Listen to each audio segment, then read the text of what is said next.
Police commissioner sir, Surat શહેર દ્વારા સુરત શહેર વિસ્તારમાં કોઈ પણ પ્રકારની ગુનાહિત પ્રવૃત્તિ થાય તો તે નોંધી કાયદેસરની કાર્યવાહી કરવા સૂચના આપવામાં આવેલ. તે અંતર્ગત ગત રવિવાર તારીખ 17 ના રોજ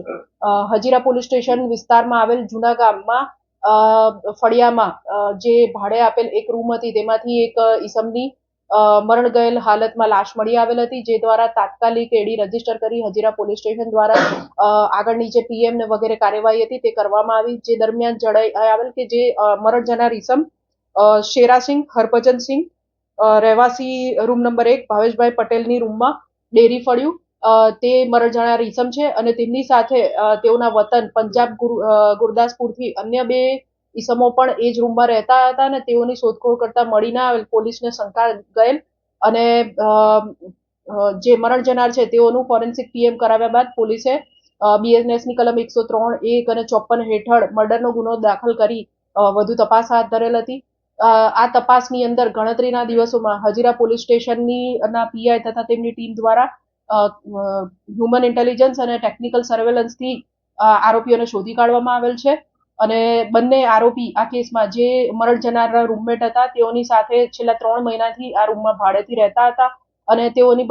વચ્ચે અવારનવાર કોઈને કોઈ બાબતે અવારનવાર જે ઝઘડો થતો હતો તેનું મન દુઃખ રાખીને એ લોકોએ છે તારીખ 17 પણ મરણ જનાર સાથે મારામારી કરેલ, તેનું ગળું દબાવેલ તથા દિવાલમાં માથું પછાડતા આ જે ઈસમ છે તેનું મૃત્યુ થયેલ હતું. આજે બંને આરોપીઓની હજીરા પોલીસ દ્વારા ધરપકડ કરવામાં આવી છે. સરબજીતસિંહ કુલવંતસિંહ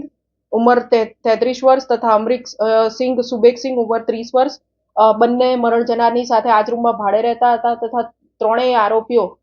મરણ જનાર તથા બંને આરોપીઓ કોન્ટ્રાક્ટ ઉપર હજીરા પોલીસ સ્ટેશન વિસ્તારમાં આવેલી કંપનીમાં કામ કરતા હતા. આ આરોપીઓની હાલ ધરપકડ કરી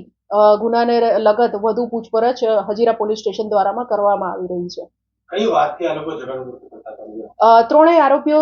પંજાબના હતા, એક સાથે રહેતા હતા અને નાની મોટી વાત, કારણ કે એક રૂમમાં રહેતા એટલે કામ કોણ કરશે, જમવાનું કોણ બનાવશે, એવી નાની નાની બાબતોને લઈને મને તે આમ કેમ કીધું, એવી નાની નાની બાબતોને લઈને